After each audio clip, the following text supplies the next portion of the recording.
ఇప్పుడు ఒక కస్టమర్ నాకు దేవుడితో సమానం కదా. సో వాడి ఇప్పుడు నీ సెలూన్ మీద 4 మెతుకులు తింటున్నా అంటే సెలూన్ వాళ్ళు కస్టమర్ ఎవరైతే వస్తున్నారో వాళ్ళు రావాలి. సో వాళ్ళు రావాలి అంటే నువ్వు క్వైట్ గా మాట్లాడాలి.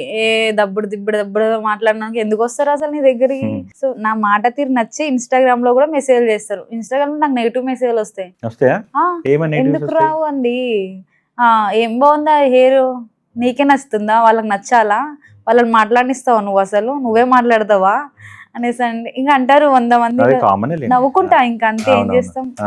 ఒక అబ్బాయితో అయితే చాలా గట్టిగా కూడా వేసుకున్నా, అది తీసుకోలేకపోయా కొన్ని వర్డ్స్ అనేది. అంటే కమెంట్స్ లోనేనా? కమెంట్స్ లోనే ఇస్తారు వాళ్ళు. బట్ ఆ అబ్బాయి మాట నన్ను కొంచెం స్ట్రాంగ్ చేసింది ఇంకా. సో ఏ నెగిటివ్ అయినా సరే నన్ను చాలా స్ట్రాంగ్ చేసినవి ఉన్నాయి, కానీ ఏది బలహీనంగా ఏది చేయలేదు. సో ఇప్పటికిప్పుడు నేను వెళ్ళిపోయి ఏదైనా నేర్చుకొని రావాలంటే కూడా నేను వెళ్ళిపోతాను, అంత స్ట్రాంగ్ గా ఫిక్స్ అయ్యా నేను. ఇప్పుడు నేను లాస్ట్ ఈ మంత్ సేల్ ఉండదు మనకి, అసలు ఈ మంత్ సేల్ అసలు ఉండదు. సో చాలా మంది దిగులు ఉంటుంది, ఎట్లా రన్ చేద్దాం ఏంటి అనేసి. బట్ నాకు ఏం ఫరక్ లేదు, ఈ మంత్ సేల్ ఉండదని తెలుసు. నువ్వు ఫిక్స్ అన్నిటికీ ఫిక్స్ అని ఇక్కడ కూర్చోవాలి. నువ్వు డూ ఆర్ డై, ఇది రెండే ఫిక్స్ చేసుకోకుండా. నేను చాలా మందికి అసలు నేను ఎలా ఇక్కడ షాప్ ఓపెన్ చేస్తా, అసలు ఈ అమ్మాయి ఏం చేస్తుంది, ఎలా చేస్తున్నా డైమండ్లో చాలా మంది మా ఫ్రెండ్స్ సర్కిల్ అంతా కట్ చేశాను నేను, ఊర్లో ఫ్రెండ్స్ అందరూ. ఎందుకంటే నా ఫ్రెండ్ ఒకటి నా బ్యాక్ ఒకటి మాట్లాడుతున్నప్పుడు నాకు అవసరం లేదు. ఇప్పుడు నా ఎదుగుదలను చూస్తున్న వాళ్ళు ఎవరైనా సరే అలానే మాట్లాడతారు. సో మనకు అవసరం లేదు అలాంటి. నేను ఊర్లో ఎలా ఉండేదంటే ఎడ్డెడ్డిగా ఉండేదాన్ని. ఇప్పుడు ఏంటంటే మొత్తం పాష్ అయిపోయింది, జీన్స్లు వేస్తుంది, మొత్తం ఇన్స్టాగ్రామ్ హల్చల్ వేస్తుంది అనుకుంటాను. లేదు అట్లా ఏం లేదు. నేను మీ ఊర్లో వస్తే క్రాంతిక ఎలా ఉంటుందో అలానే ఉంటుంది, ఇక్కడ బిజినెస్ వచ్చిన తర్వాత ఇక్కడ ఒక ఎండీలా ఎలా ఉండాలో అలానే ఉంటా. సో ఇది నా జర్నీ. చైల్డ్హుడ్ లో అబ్యూస్ వాటికి గురయ్యాను నేను. చైల్డ్హుడ్ లో మా ఇంట్లో అందంగా తెల్లగా టాల్ గా ఉండే అమ్మాయిని నేను. అంటే అబ్యూజ్ అంటే త్రూ ఫ్యామిలీ మెంబర్స్? లేదు, బయట వాళ్ళు. మనకి ఎవరు సపోర్ట్, ఇది నేను చెప్పాలనుకుంటా. అంటే నేను ఎవరికి షేర్ చేయలేదు ఇవి. ఇప్పుడైనా షేర్ చేసుకోకపోతే ఎట్లా మనం. నేను అక్కడే స్టాప్ చేస్తా ఉంటే ఇక్కడికి రాలేను కదండి. అబ్యూస్ కి చాలా గురయ్యాను నేను అసలు. అది నాకు ఇప్పటికీ నాకు ఇట్లా షివరింగ్ వస్తుంది నాకు అవి తలుచుకుని. నాకు ఇప్పుడు లిటరల్లీ నేను చైర్లో కూర్చున్నా నాకు షివర్ అవుతూనే ఉన్నా నేను. అబ్యూస్ కి చాలా అంటే హాస్టల్లో ఉన్న టైంలో లేదు, హాస్టల్లో అసలు ఫీల్ సెక్యూర్ కదా, గర్ల్స్ హాస్టల్ అది. నేను ఇంటికి వెళ్ళినప్పుడు మాకు వైన్ షాప్ ఉండేది, మా డాడీ ఓన్ వైన్ షాప్ ఉండేది. మా డాడీని నేను చూశాను, 5 years వరకు ఉన్నారు. సో అప్పుడు ఎలా ఉండేదంటే ఈ బజ్జీ షాప్ ఇవన్నీ దాని ముందు ఉండేటి కాదు, ఇంట్లో వేసి షాప్ కి పంపించేవాళ్ళు. సో అప్పుడు నేను క్యారేజ్ పట్టుకొని వెళ్ళేదాన్ని నేను. సో మా డాడీ షాప్ లో ఉండేవాడు, మా మమ్మీ ఇంట్లో ఉండేది. మా అక్క మా చెల్లి చిన్న పాప. మా అక్కకు అంత నాలెడ్జ్ ఏమి ఉండదు. మా ఇంట్లో ఇంకా నేనే అబ్బాయి అమ్మాయి అన్ని ఎవ్రీథింగ్ నేనే. సో అప్పటి నుంచే నాకు అవి స్టార్ట్ అయిపోయాయి. 5 years అంతే. 5 years లో అంటే అవి అబ్యూజ్ అని నాకు ఇప్పుడు అర్థమైంది. అప్పుడు నాకు తెలియదు కదా. ఇప్పుడు మనం వీడియోస్ చూసినా ఏం చూసినా ఆ రోజు నాకు అలా జరిగింది, ఓకే దాన్ని అబ్యూజ్ అంటారు. బట్ నేను ఫేస్ చేశాను. నేను 7th class లో ఫేస్ చేసా, 10th class లో ఫేస్ చేసా. ఎక్కడ లేదండి, అమ్మాయికి సేఫ్టీ లేదు, బేసిక్ గా నిజంగా లేదు సేఫ్టీ. అందుకే ఒక మొగరాయి లాగా బతుకుతున్నా నేనైతే. లిటరలీ ఎవడొచ్చినా ఏంట్రా అనే టైప్ ఉంటాయి. కానీ మీరు బయటికి నాకు ఇట్లా మొగరాయిలాగా మాట్లాడతారు కనిపిస్తుంది, కానీ మీ ఐస్ లో నాకు ఇంకా మీరు మీ ఇన్నర్ సోబర్నెస్ గానీ అంటే ఎందుకు నాకు ఒక పెయిన్ కనిపిస్తుంది మీతో మాట్లాడుతుంటే. అంటే ఒక టైంలో ఎందుకురా అమ్మాయిగా పుట్టా అని చాలా ఫేస్ చేశాను నేను వాటిని. అయితే చాలా ఒంటరిగా ఏడ్చిన రోజులు, సూసైడ్ చేసుకుందామని. బట్ చచ్చిపోవద్దు, మనం చచ్చిపోతే 2 రోజులు ఏడుస్తారు, 3వ రోజు వదిలేస్తారు.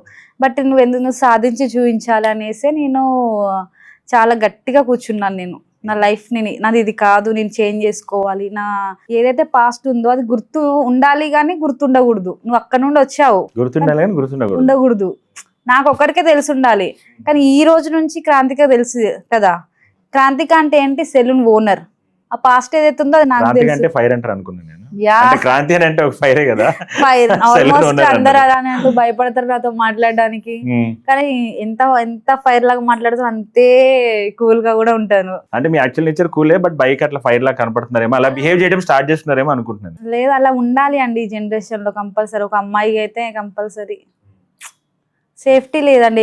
నాకు ఒక న్యూస్ ఛానల్లో ఒక అమ్మాయి మీద ఇలా జరిగింది అన్నప్పుడు నాకు రక్తం ఇలా మరుగుతుంది తెలుసా. నాకు వెళ్ళిపోవాలనిపిస్తుంది ఆ పార్టీకి, కానీ మనం ఏం చేయలేము, ఇంకా అయిపోయింది, ఏం చేయలేం అని. వాటికి ఇప్పుడు కళ్యాణ్ గారు ఎలా పోరాడతారు, అలా ఒక సంధ్య గారు, కళ్యాణ్ గారు, ఒక మహిళలు వచ్చి వాళ్ళ కోసం పోరాడతారు చూసారా. నాకు అలా చేయాలి. వాళ్ళ అన్ని చూస్తూ ఉంటా నేను. సో మీ యూట్యూబ్ ఛానల్స్ లో కానీ వాటిలో అన్నిట్లో నేను కూడా రీసెంట్లీ ఇంటర్వ్యూ చేశాను బయోగ్రఫీ. రావాలి అలాంటి, ఇప్పుడు నాకు స్కోప్ లేక నేను రావట్లేదు, వాళ్ళకి స్కోప్ ఉంది, వెల్ సెటిల్ ఫ్యామిలీ సపోర్ట్, వాళ్ళు లాయర్ లాగా చదువుకొని వాళ్ళకంటూ ఇప్పుడు కళ్యాణ్ ఇండస్ట్రీలో సంపాదించుకొని బయటకు వచ్చారు, బట్ ఇప్పుడు వచ్చి పోరాటం చేస్తున్నారు. కానీ నేను ఇప్పుడే స్టార్ట్ చేశాను. సో ఫ్యూచర్ లో మిమ్మల్ని కూడా ఒక సోషల్ వర్కర్ గా లేకపోతే పొలిటికల్ నాకు చాలా ఇష్టం సోషల్ వర్క్, నాకు చాలా ఇష్టం అలా చేయడం. సో మా మమ్మీ వాళ్ళు ఏది అన్నారు, నువ్వు ఇలా చేస్తున్నావు అలా చేస్తున్నావు అనేసి ఏమన్నారు. ఒక్కని మా మమ్మీకి భయపడతాను, ఎవరికి భయపడను. తను ఒక్కటే నా వీక్నెస్ స్ట్రెంగ్త్. నేను ఎలాంటి వర్క్ చేద్దామన్నా తనే సపోర్ట్ చేస్తుంది, తనే భయపడి తనే నన్ను డౌన్ చేస్తుంది. నేను చెప్తాను, అమ్మా నువ్వు భయపడకు ప్లీజ్, నాకు సపోర్ట్, నాకు ఫైనాన్షియల్ సపోర్ట్ కాదు, జస్ట్ మేము ఉన్నాము అని. ఫ్యామిలీ ఇంపార్టెంట్ ఈ జనరేషన్ లో, ఫ్యామిలీ చాలా. నువ్వు ఒక్కదాన్ని వచ్చి సాధించలేను. నేను ఇది ఓపెన్ చేసినప్పుడు నా దగ్గర సేల్ లేదు అసలు, కంప్లీట్ జీరో. రెంట్ ఎలా పే చేయాలి ఏంటి అన్నప్పుడు మా అమ్మ అన్నది, ఇది కాకపోతే ఇంకోటి నువ్వు ట్రై అయితే చేస్తున్నావు అన్నప్పుడు, అప్పుడు అవును నిజమే కదా, ఇది కాకపోతే ఇంకోటి మనం ఏదో ట్రై చేసాము, అది సక్సెస్ అవ్వలేదు, ఒకటి ఇంకో ఏదో నేర్చుకొని వచ్చేస్తాం బయటకి, అమ్మేసుకొని ఒక 10 30 పెట్టాను, ఒక 10 పట్టుకొని పోతాను, అంతే కదా.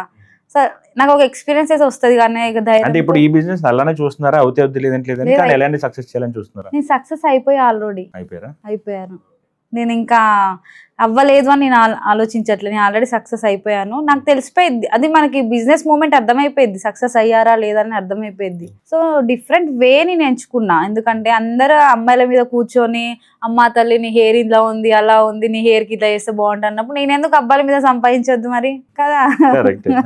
ఆ కాన్సెప్ట్ తో నేను మార్కెట్ లో దిగినప్పుడు, నేను ఇప్పుడు ఒక 10,000 మంది ఫాలోవర్స్ ఉన్నారండి, దాంట్లో ఒక 100 మంది కస్టమర్లు నాకు ఎవ్రీ మంత్ వచ్చినా చాలు కదా, నాకు ఎక్కువ మంది కూడా వద్దు, నాకు 100 మందే చాలు నాకు. కానీ అవుతుందా అంత కన్వర్షన్ అవుతుందండి సోషల్ మీడియా నుంచి? సోషల్ మీడియా నేను ఓపెన్ చేసినప్పుడు అసలు నేను ఏమనుకున్నా చెప్పాలా, ట్రూలీ సెలూన్ కదా దీనికి ఎందుకు రారు, ఇన్స్టాగ్రామ్ నేను ఎందుకు ఓపెన్ చేయాలి, మా స్టాఫ్ అందరూ చెప్పారు మేడం ఇన్స్టా ఓపెన్ చేద్దాం, నాకు కెమెరా ముందుకు వచ్చి ఇష్టం లేదు అప్పటికి అన్నప్పుడు, లేదు ఏసి సెలూన్ ఎందుకు రారమ్మా, ఇన్ని అపార్ట్మెంట్స్ ఉన్నాయి ఇక్కడ, మా చూసారు కదా మీరు రాగా ఎన్ని ఉన్నాయి ఇల్లులు, 300 పీపుల్స్ ఒక్క సెలూన్కి 300 పీపుల్స్ ఉంటే నువ్వు ఇంకా వెనక్కి తిరగాల్సిన అవసరం లేదు, నీకు ఇయర్ మొత్తానికి 300 పీపుల్స్ నీకు వాళ్ళే తిరుగుతూ ఉంటారు, ఎక్కువ కూడా వద్దు నీకు. సో 300 పింపుల్స్ భార్య భర్తలు ఇద్దరు వేసుకున్నా, కటింగ్ వచ్చిన ఒకళ్ళు హైబ్రోస్ కోసం మనకి సెట్ అయిపోయింది. బ్రదర్ అండ్ సిస్టర్ వచ్చారని కంటెంట్ చేశారు. మీకు మదర్ ఫాదర్ ఇద్దరు పిల్లలు ఉంటే 4 కస్టమర్లకు ఇంటనే అయిపోయింది. సో అన్నప్పుడు సో ఎప్పుడైనా సరే మనం ఎక్స్పెక్ట్ చేసినట్టు ఏ రోజు జరగదు, అది నాకు సెలూన్ పెట్టాక అనిపించింది. నేను ఎన్నో ఆశలతో ఈ అమ్మ ఇక్కడ మన సెలూన్ పెట్టేసి వచ్చేస్తాను, మస్తు ఫుల్ రష్ ఉంటుంది అనేసి నేను స్టాఫ్ని దింపడం అందరికి దింపడం అన్ని చేసుకొని కూర్చున్నాను, నేను కూడా వర్క్ చేసుకున్నాను. బట్ నేను ఎక్స్పెక్ట్ చేసినట్టు ఎవరు రాలేదు. సో దాని మీద కూడా ఎంక్వైరీలు అయినాయి, ఎందుకు రావట్లేదు అన్నప్పుడు, నీ ఇంటి దగ్గర ఉన్న సెలూన్కి ఎవరు రారు, ఎవరైనా దూరం పోదామనే చూస్తారు. నీ ఇంటి దగ్గరికి ఇక్కడ ఉన్న సెలూన్కి ఎవరు వస్తారు, ఇక్కడ కాకుండా వేరే లొకాలిటీలో ఉన్న వాళ్ళు వస్తారు అన్నప్పుడు, ఇక్కడికి ఎప్పుడు వస్తారంటే 1 year తర్వాత స్టార్ట్ అవుతుంది అంటే ఇక్కడ ఉన్న పీపుల్స్ ఎవరైతే మీది ఫ్లో బాగా కనపడుతూ మీరు ఎస్టాబ్లిష్ అనుకుంటే ఇంటి దగ్గర అప్పటి వరకు మనం ట్రస్ట్ చేయరంట వాళ్ళు, పక్కనే ఉంది కదా వెళ్ళిపోదాం అనే దాంతో రారంట వాళ్ళు. 1 year అయిన తర్వాత అంటే అలా కూడా ఒకటి ఇవాళ ఎలా అయిపోయిందంటే చాలా మందికి నేను అక్కడికి వెళ్ళి తినొచ్చా అని ఒక ఫేమస్ ప్లేస్ ఇంటి పక్కనే కదా, పక్కదానికి వాళ్ళకి ఏముండదు, సో అక్కడికి వెళ్ళి తినొచ్చాను అక్కడికి వెళ్ళి చేయించుకొని వచ్చాను అనేది ఒక ప్రెస్టీజియస్ సింబల్. ప్రతి దాంట్లో ప్రతి ఒక్కరు ఒక పబ్లిసిటీ వెతుక్కుంటున్నారు, స్టోరీ పెట్టుకోవాలి కదా వాళ్ళు కూడా వెళ్ళి, మరి పక్కనే అంటే ఎట్లా సెట్ అవుతుంది. సో అందుకోసం ఇంకా నేను కూడా ఈ పీపుల్స్ అనేసి నేను కంప్లీట్ బయట పీపుల్స్ మీద ఫోకస్ చేసి ఆఫర్ పెడితే, ఇంకా మాకు చాయ్ షాప్ ఉంది, పెద్ద అడ్వర్టైజింగ్ బోర్డు వేస్తే ఇక్కడ నేను ఇప్పుడు ఫాదర్స్ డే వస్తుంది మనకి, ఫాదర్ అండ్ డాటర్ కాంబో పెట్టాను, ఫాదర్ అండ్ సన్ కాంబో పెట్టాను, నిన్న రీల్స్ షూట్ చేస్తాం మేము, అది 18th అలా వదులుతాను. సో ఎందుకు వర్కౌట్ అవ్వదు ఇలాంటి, నీ బ్రెయిన్కి పని చెప్తే ఏదో ఒక ఆలోచన ఇస్తూనే ఉంటుంది. సో ఇలాంటివన్నీ నేను ఏదో నా మైండ్ నేను ఇలా కామగా కూర్చుంటున్నా కానీ ఏదో ఒకటి నా బ్రెయిన్లో వర్కౌట్ అవుతుంది, ఎలా పైకి తీసుకురావాలి